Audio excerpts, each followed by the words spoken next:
Nếu phải kể tên một món khiến người nước ngoài bị sốc văn hóa khi đến Việt Nam, phần nhiều người nước ngoài, thì chắc chắn không phải là phở, bún chả, bánh mì, mà đó chính là nội tạng động vật kèm thêm tí tiết.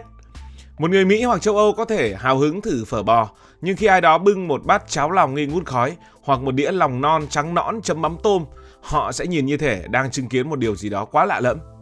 Với người Việt, đó không chỉ là món ăn, đó là ký ức, là văn hóa, là lịch sử, là sự tận dụng, là tinh thần, ăn không bỏ phí bất kỳ một thứ gì. Để hiểu vì sao người Việt mê nội tạng phải quay về quá khứ, thời mà cái ăn còn là một nỗi lo rất lớn trong mỗi căn nhà. Từ thời nghèo, người Việt đã quen với việc làm một con lợn là phải tận dụng từng phần, thịt, xương, ruột, gan, tim, phèo, phổi. Có lẽ chỉ phân và lông là không ăn được mà thôi. Nội tạng ở đây không phải là thứ để ăn chơi hoặc là ăn cho sang như bây giờ, hoặc là ăn cho vui như bây giờ, giống như chúng ta bảo là làm mét lòng đi. Mà nhà nào ngày xưa mổ lợn, cả xóm kéo nhau đến vừa làm vừa chia. Thịt nạc có khi còn để bán, nội tạng thì người nhà hoặc là đầu bếp sẽ được ăn trước. Chính cái nghèo đó đã tạo ra thói quen ăn toàn diện, ăn không bỏ sót bất kỳ một thứ gì trên con vật. Và từ thói quen ấy, hàng loạt món ăn ra đời. Không những ăn được mà còn khiến người Việt trở thành những người sử dụng nội tạng, tiêu thụ nội tạng hàng đầu thế giới theo đúng nghĩa. Thậm chí cái nghèo ngày xưa còn tạo ra một nghịch lý thú vị. Những phần ngày trước chỉ dành cho người nghèo thì bây giờ đang trở thành đặc sản. Cháo lòng buổi sáng, rồi tí phá lấu, dạ dày, khấu đuôi, lòng non, tất cả đều bắt nguồn từ sự tiết kiệm. Nhưng nhờ sự sáng tạo của người Việt, những thứ từng bị coi là phụ phẩm đã biến thành những món ngon nức tiếng. Lý do tiếp theo khiến người Việt đam mê nội tạng nằm ở khẩu vị Á Đông. Người Việt thích đậm, thích béo, thích cay, thích giòn, thích những cảm giác phong phú khi nhai. Nội tạng thì có đủ, lòng non giòn sần sật, gan béo bùi, phổi dai dai, dạ dày thì cũng rất là ngon, tim thì nướng lên hoặc là chế biến một kiểu nào đó cũng rất là hay. Những thứ này khi mà ăn với nước mắm, mắm tôm, hành phi thì tạo ra hương vị kích thích đến mức người Việt cảm thấy rất khoái. Không chỉ vậy, nội tạng ngày xưa còn đóng vai trò như một kho dinh dưỡng tự nhiên đối với người Việt. Thời ông bà mình, khái niệm dinh dưỡng thì không giống bây giờ, làm gì có ai nghiên cứu đâu. Không ai nói protein bao nhiêu, vitamin A hay là B12 đạt chuẩn chưa. Nhưng cơ thể người lao động thì hiểu rất rõ. Ăn miếng lòng, miếng gan, miếng tim vào là có sức. Khoa học hiện đại mới chứng minh điều này, nhưng mà ông bà ta đã biết bằng bản năng từ ngàn đời trước. Nội tạng chứa vitamin A, B12, kẽm, đồng, sắt, những thứ cần thiết cho cơ bắp, cho máu và cho sức bền.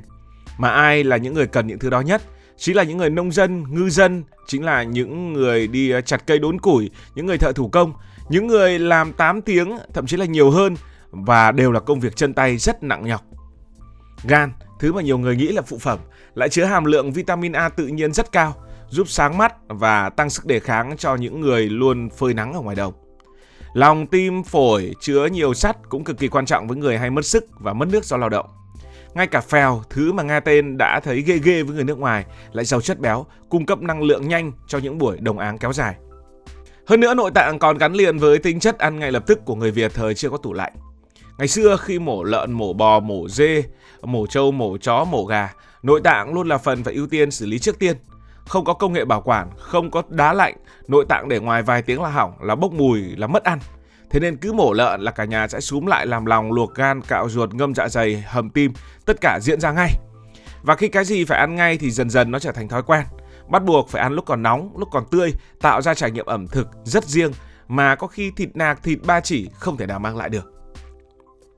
Bởi vì phải chế biến gấp, người Việt cũng sáng tạo ra hàng loạt cách làm nội tạng ngon, từ luộc, hấp, xào, nướng, om, hầm cho đến các loại tẩm ướp khác nhau.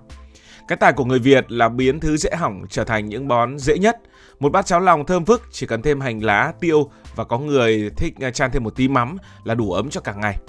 Một đĩa gan cháy tỏi đơn giản nhưng thơm nức khiến những người đứng ngoài hiên là biết nhà nào đang nấu. Điều thú vị là nội tạng còn giúp người Việt tiết kiệm lương thực vào thời khan hiếm. Thịt nạc có thể để dành cho khách, để biếu, để lễ, còn nội tạng thì nhà mình dùng. Nhưng chính cái phần nhà dùng ấy lại nuôi sống cả nhà qua nhiều ngày. Nhiều vùng quê vẫn còn có thói quen mổ lợn thì cả nhà sẽ ngồi ăn lòng trước, ăn lòng đầu tiên. Hoặc là những cái cánh làm bếp thì sẽ được ưu tiên cái chỗ lòng đó. Không phải vì thích tụ tập đông vui mà vì nội tạng để lâu thì không ăn được. Nhưng chính cái không để lâu đó lại tạo ra một văn hóa. Văn hóa ăn nóng, ăn tươi, ăn chung, ăn ngay tại sân nhà, thứ rất Việt Nam và rất gần gũi. Đặc biệt hơn, nội tạng còn phản ánh một phần tính cách của người Việt. Tính thích thử thách khẩu vị, thích cảm giác mạnh, thích cái gì đó khó ăn thì càng phải làm cho ngon. Người Việt không chỉ ăn mà còn biến việc ăn nội tạng trở thành một dạng đẳng cấp. Có những người còn thách thức nhau phải ăn cái nọ, phải ăn cái kia thì mới là đỉnh. Thế nhưng nếu nghĩ rằng chỉ Việt Nam ăn nội tạng thì sai hoàn toàn. Không chỉ Việt Nam ăn nội tạng đâu, mà cả thế giới đều ăn.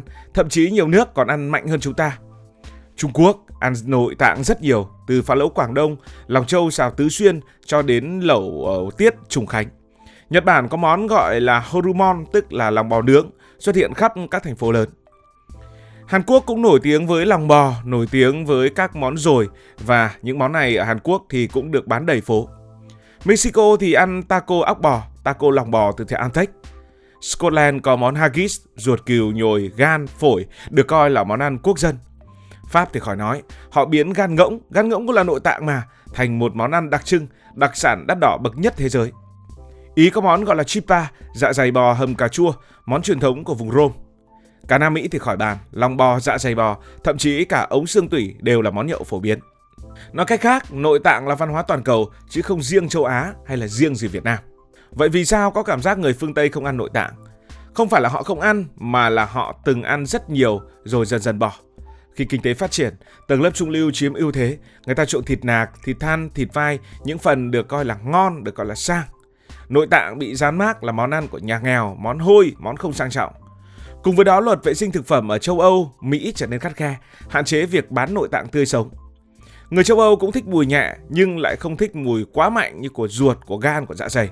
Do vậy họ cũng dần bỏ thói quen ăn nội tạng nhưng vẫn giữ một số món đặc sản, một số món có thể nói là cũng xuất hiện, ví dụ như các món mà chúng ta vừa kể ở trên.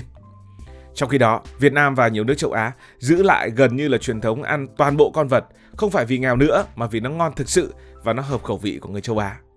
Khi kinh tế khá lên, thói quen này không biến mất mà còn trở thành một phần tạm gọi là di sản ẩm thực. Đến đây ta có thể thấy, nội tạng không chỉ là món ăn mà là câu chuyện về lịch sử, về khả năng thích nghi của người Việt. Từ những món ăn rẻ tiền ngày xưa, nội tạng đã trở thành thứ tạo nên ký ức. Một bát cháo lòng buổi sáng mẹ nấu, một đĩa lòng nướng bạn bè ăn lúc trưa, hay một nồi phá lấu đầu đông. Những món này không chỉ để no mà là hương vị gắn với gia đình, gắn với tuổi thơ và gắn với cộng đồng. Cũng vì vậy mà người Việt không hề ngừng mê nội tạng. Bởi khi ăn một miếng lòng non chấm mắm tôm, ta đang ăn cả ký ức văn hóa của chính mình. Khi ăn dạ dày bò hầm tiêu, ta đang cảm nhận cả sự tinh tế của người đầu bếp bình dân. Khi ăn phá lấu thì đang nếm sự sáng tạo của Sài Gòn. Và khi nhìn du khách nước ngoài thắc mắc sao ta ăn được những món này, người Việt lại càng cảm thấy vui và khoái vì đó là bản sắc chỉ Việt Nam mới có chăng. Tóm lại, người Việt ăn nội tạng không chỉ vì nó ngon, không chỉ vì thói quen, mà vì đó là sự kết hợp của lịch sử, văn hóa, địa lý, khẩu vị và cả tâm lý. Và dù thế giới cũng ăn nội tạng, nhưng cách Việt Nam biến chúng thành món ngon lại là câu chuyện rất riêng. Cảm ơn vì đã quan tâm theo dõi câu chuyện này. Nếu cảm thấy thú vị, bạn có thể nhấn nút đăng ký kênh, bật chuông thông báo và chia sẻ. Còn bây giờ thì xin được nói lời chào tạm biệt.